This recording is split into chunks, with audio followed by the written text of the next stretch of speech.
আমরা 3 ভাগে ভাগ করতে পারি শিশু কিশোরদের মানসিক রোগগুলোকে।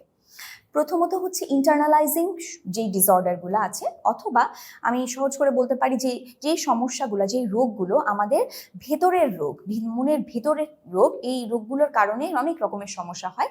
যেমন আমি বলতে পারি ডিপ্রেসিভ ইলনেস, তারপর এংজাইটি ডিসঅর্ডার, বাচ্চাদের ক্ষেত্রে খুব বেশি হয়, ফোবিয়া হয়, বাচ্চারা ভয় পায়, এটা এক ধরনের রোগের পর্যায়ে চলে যায়।